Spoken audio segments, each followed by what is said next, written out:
Rainy season चल रहा है और हवा में बहुत ज़्यादा मॉइस्चर और ह्यूमिडिटी भी है और आप ये चाहते हैं कि आपके गार्डन में कुछ कलरफुल लुक आए, एक डिफरेंट लुक आए। ग्रीन के साथ साथ अलग अलग तरीके के कलर भी आप अपने गार्डन में भरना चाहते हैं, तो इस टाइम पर सबसे ईजी टू मेंटेन और बहुत ईजी टू प्रोपगेट होने वाला प्लांट है रेनी सीज़न का, जो मैं किंग बोलूँगी इस टाइम पर उसको। आप उसको बहुत ईजिली एक पत्ते से ग्रो कर सकते हैं। आप जाकर नर्सरी से भी खरीद कर लेकर आ सकते हैं और नहीं तो किसी के यहाँ से एक पत्ता ले आइए। बहुत ईजिली एक भरकर पॉट आपका रेडी हो जाता है। तो मैं बात कर रही हूँ रेक्स बिगोनिया की। मॉइस्चर को और हाई ह्यूमिडिटी को पसंद करता है। इतना ज़्यादा ह्यूमिडिटी का लेवल और मॉइस्चर का लेवल एयर में होगा उतनी ही ज़्यादा अच्छी तरीके से ग्रो करता है। की मिट्टी कभी भी सूखी नहीं रहती है, गीली मिट्टी होनी चाहिए, मॉइस्चर होना चाहिए उस मिट्टी में। आप इसको बारिश में भी रख सकते हैं, लेकिन ध्यान रखिएगा बारिश में इसके मिट्टी मॉइस्ट तो होनी चाहिए लेकिन बहुत ज़्यादा गीली नहीं होनी चाहिए, बहुत उसमें पानी रुकना नहीं चाहिए। तो रेनी सीजन में आप एक पत्ती से 1000 प्लांट तैयार कर सकते हैं और अपने गार्डन को बहुत खूबसूरत लुक दे सकते हैं। रेक्स बिगोनिया एक क्वालिटी का प्लांट होता है, बहुत ही अच्छा भी देखने में लगता है, थोड़ा महंगा होता है। हमारे यहाँ नर्सरी में 200 से स्टार्ट होता है और 450 550 तक के रेट इसके डिपेंड करते हैं वैरायटी पर। तो मेरे पास इसकी 4-5 वैरायटीज़ हैं जो मैं आज आपको दिखाऊंगी। कुछ प्लांट ऐसे हैं जो मेरे पास एक ही है और कुछ प्लांट ऐसे हैं जो बहुत सारे हैं। तो जो एक ही प्लांट है उसको मैं खुद अपने लिए रेडी कर रही हूँ, कटिंग तैयार कर रही हूँ। और जो बहुत ज़्यादा प्लांट मेरे पास हैं, इसके एक ही वैरायटी के 5-6 प्लांट हो रहे हैं, तो वो मैं अपने फ्रेंड्स और रिलेटिव्स को गिफ्ट देने के लिए प्रोपिगेट कर रही हूँ, क्योंकि ये इसका सीज़न चल रहा है। इस टाइम पर अगर आप इसको प्रोपिगेट करेंगे तो बहुत ही आराम से जल्दी ही कुछ ही हफ्तों में इससे आपका गमला भर जाता है। तो आज मैं आपको बताऊंगी कि आप इसकी प्रोपिगेशन कैसे करेंगे और साथ ही इसकी कुछ बेसिक रिक्वायरमेंट्स भी आपको बताऊंगी कि इसको लाइट, पानी और किस प्लेस पर रखना चाहिए। तो चलिए करते हैं वीडियो स्टार्ट। आप हैं माई गार्डन फाइंड पर खुशी के साथ। बिगोनिया रेक्स के लिए रेनी सीजन एक परफेक्ट टाइम होता है ग्रो करने के लिए, डिवाइड करने के लिए, मल्टीप्लाई करने के लिए या फिर आपके ये प्रोपगेट करने के लिए, क्योंकि ये ह्यूमिडिटी और मॉइस्चर को बहुत ज़्यादा पसंद करता है और इस टाइम पर हवा में ह्यूमिडिटी और मॉइस्चर अपने हाई लेवल पर है। तो मैं थोड़े से टिप्स आपको बता देती हूँ। पानी का सिस्टम है, इसको मॉइस्ट मिट्टी पसंद होती है। मिट्टी में आप ध्यान रखिएगा उसकी मिट्टी बहुत ज़्यादा गीली नहीं रहनी चाहिए, मॉइस्ट रहनी चाहिए। डिफरेंस आप ज़रूर समझ कर चलिएगा। बहुत ज़्यादा गीली मिट्टी नहीं होनी चाहिए, हल्की सी गीली होनी चाहिए। अगर इसकी मिट्टी ड्राई रहती है तो इसको प्रॉब्लम स्टार्ट हो जाती है, और अगर बहुत ज़्यादा गीली मिट्टी आप रख लेंगे तो भी ये रूट रॉट होना स्टार्ट हो जाता है।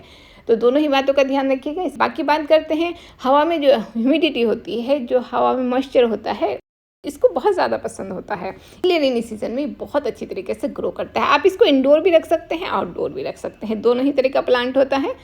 लेकिन अगर आप इसको इंडोर रखते हैं तो ध्यान रखिएगा कि इसका पानी रेगुलर होना चाहिए, मिट्टी मॉइस्ट रहनी चाहिए।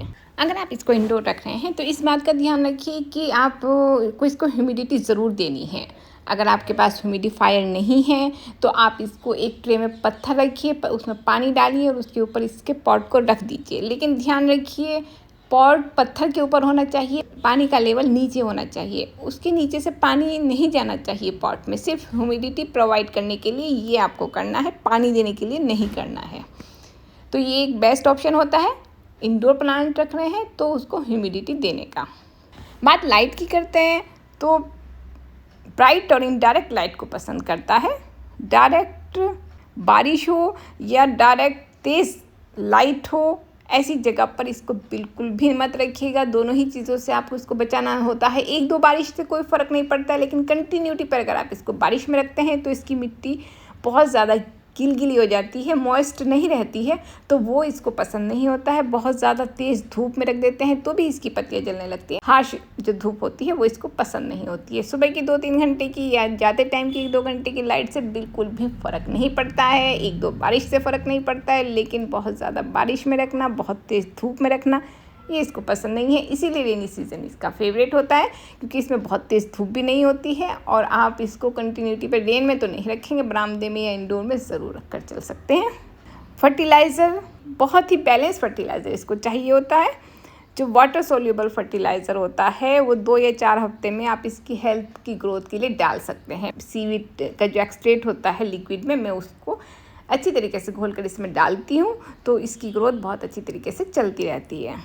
ऐसा नहीं है कि इसको रेनी सीज़न इसका फेवरेट है तो इसको कोई भी प्रॉब्लम इस सीज़न में फेस नहीं करनी पड़ती है, बिल्कुल करनी पड़ती है। कुछ चैलेंजेस होते हैं इसके लिए भी रेनी सीज़न में, जैसे बाकी प्लांट्स के लिए होते हैं। तो सबसे पहला जो एक इसको फेस करना पड़ता है वो होता है पाउडरी जो मिल्ड्यू होता है, एक फंगल डिसीज़ होती है जो ह्यूमिड कंडीशन में पैदा होती है, वो इसको बहुत इफ़ेक्ट करती है। तो आप इसको जब भी रखें एयर सर्कुलेशन का ज़रूर ध्यान रखिएगा, और इसके ऊपर से बहुत ज़्यादा इस पर पानी नहीं जाना चाहिए। थोड़ा सा आप इसे मिट्टी में से पानी देंगे तो ज़्यादा बेस्ट होता है। तो इस बात का ध्यान रखिएगा कि इस टाइम पर इस फंगल डिसीज़ का अटैक इस पर ज़रूर हो सकता है। दूसरा चांसेस इसकी रूट रॉट होने की, जैसे बाकी सभी प्लांट्स को फेस करना पड़ता है, रेनी सीजन में रूट रॉट हो जाता है। ज़्यादा बारिश अगर आप अपने प्लांट को दे देते हैं तो रेक्स बिगोनी के साथ ही प्रॉब्लम होती है कि वो रूट रॉट होना जल्दी ही स्टार्ट हो जाता है। तो इसीलिए कहते हैं कि मिट्टी बहुत वेल ड्रेन्ड होनी चाहिए और ओवर वाटर से इसको बचाना चाहिए। रेनी सीज़न बहुत ही फैंटेस्टिक टाइम होता है इस प्लांट को एंजॉय करने के लिए। अगर आप अपने गार्डन की किसी जगह पर इसको सही तरीके से डेकोरेट करते हैं तो वो गार्डन का कोना या वो प्लेस लाइमलाइट में आ जाता है एकदम से आपके गार्डन में। स्पेशली रेनी सीज़न में इसके कलर बहुत खिलकर सामने आते हैं, बहुत वाइब्रेंट कलर लेकर ये निकलता है। तो अपने गार्डन में इस प्लांट को रेनी सीज़न में ज़रूर ऐड कीजिए।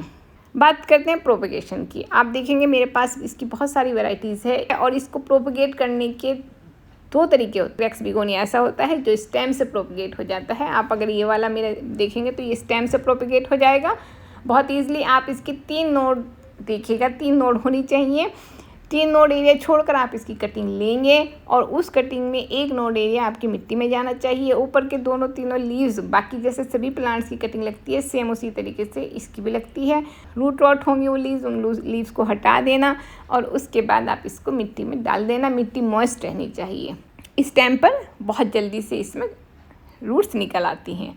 दूसरा तरीका होता है लीव्स से प्रोपगेट करने का। बहुत ईजिली लीव से प्रोपगेट हो जाता है। सबसे पहले आप एक मैच्योर और हेल्दी पत्ती इसकी ले लीजिए और उस लीफ को की जो वेंस होती हैं आप उसको इस तरीके से, देखिए मैं बताती हूँ, ये लीव्स है और इसके हल्के से कट कर दीजिए, हाथ से ही चारों तरफ से कट कर दीजिए। उसके बाद आप उसको राउंड में कट मार लीजिए तो दोनों ही तरीके से प्रोपगेट हो जाएगा। मैंने जो एक मिट्टी ली है वो मेरी मॉइस्ट मिट्टी है अच्छी तरीके से, तो मैं उसमें बाद में पानी नहीं डालूँगी।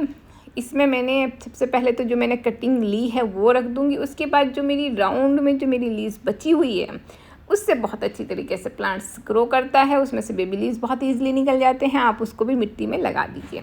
दूसरा तरीका होता है आप उस लीव्स का जो राउंड है उसको भी 3-4 पार्ट में कट कर दीजिए और उन कटिंग को भी आप आराम से लगा दीजिए और लगाने के बाद उसको कवर करके आप रख दीजिए। कुछ ही हफ्तों में उसमें छोटे छोटे बेबीज़ निकल आते हैं। मैं आपको उसको कुछ हफ्तों के बाद का रिज़ल्ट भी दिखाऊंगी। इस तरीके से मैंने इसमें लगा दिया है और इसको कवर करके रख दिया है। कुछ हफ्ते बाद का अपडेट मैं दिखाती हूँ। ये देखिएगा इसमें बहुत छोटी सी लीव्स भी निकल आई है और छोटे छोटे लीव्स साइड में से शायद आपको कैमरे से अच्छी तरह दिखाई नहीं दे रहे हैं। मैं ट्राई करती हूँ बहुत अच्छी तरीके से दिखाने की। ये देखिएगा ये सब निकल आए हैं। जब ये लॉन्ग प्रोसीजर पे हो जाता है, काफ़ी लंबे टाइम में जब हो जाता है तो साइड की जो पत्ती है वो भी सूख जाती हैं, ख़त्म हो जाती हैं। लेकिन क्योंकि मैंने इसे कवर किया हुआ है तो वो बहुत अच्छी तरीके से पत्ती भी अभी हेल्दी बनी हुई है और मेरे जो लीव्स हैं वो भी निकल आए हैं। तो आप इस तरह से बहुत ईजिली इसको प्रोपगेट कर सकते हैं। अब दूसरा मैं आपको एक अपना दिखाती हूँ बिगोनिया का, जिसमें फ्लावरिंग भी बहुत अच्छी तरीके से होती है और मेरे इसके 3 पॉट इतनी बुरी तरीके से भरे हुए हैं। जो मेरे 3 पॉट मैं आपको दिखा रही हूँ इसमें से मैं हज़ारों प्लांट बना सकती हूँ। पहले भी मैं कटिंग करके बना के गिफ्ट कर चुकी हूँ। मैंने तकरीबन 20-25 प्लांट इन पॉट में से गिफ्ट कर दिए हैं कटिंग कर करके। लेकिन अब की बार मैं फिर दोबारा से मैं कटिंग लगा रही हूँ। तो आप देखिएगा मैं इस तरीके से एक मैंने ये बल्ब इतना बड़ा है वो ले लिया है और इसमें से मैं कम से कम 15-20 बना सकती हूँ। लेकिन मैं फिर भी थोड़ा सा 8-10 प्लांट ही इससे रेडी करूँगी। आप एक लीव से कट कर लीजिए ऐसे जैसे मैं कट कर रही हूँ और उसके बाद बाकी बल्ब को भी मॉइस्ट मिट्टी में लगा दूँगी मैं। लेकिन उसके बाद उसको बारिश से बचाऊँगी क्योंकि मिट्टी मॉइस्ट है, इसमें बारिश अगर गई तो ये रूट रॉट हो जाएगा। कुछ ही टाइम बाद इसमें बहुत आराम से लीव्स प्रोपगेट हो जाएंगी और ये मेरा पूरा पॉट भर जाएगा।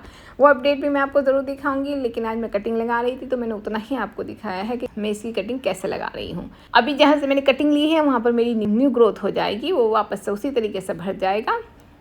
तो इस तरीके से मैंने ये प्लांट रेडी किए हैं। तो आप भी या तो नर्सरी से अगर लेकर आ रहे हैं तो ज़रूर उसमें से 1-2 लीव्स को कटिंग करके लगा दीजिए, और अगर नहीं लेकर आ रहे हैं तो आपको कहीं पर भी दिखाई दे रहा है तो एक पत्ती देने में मुझे नहीं लगता किसी को प्रॉब्लम होती है। आप एक पत्ती लेकर आ सकते हैं और उससे एक पॉट भरकर आराम से तैयार कर सकते हैं। तो ये छोटे छोटे से टिप्स थे वैक्स बिगोनिया को लेकर। अगर आपको मेरे टिप्स यूज़फुल लग रहे हैं तो मेरे चैनल को सब्सक्राइब ज़रूर कीजिएगा, लाइक और शेयर का बटन भी ज़रूर दबाइए। तो नेक्स्ट वीडियो तक गाइस, बाय।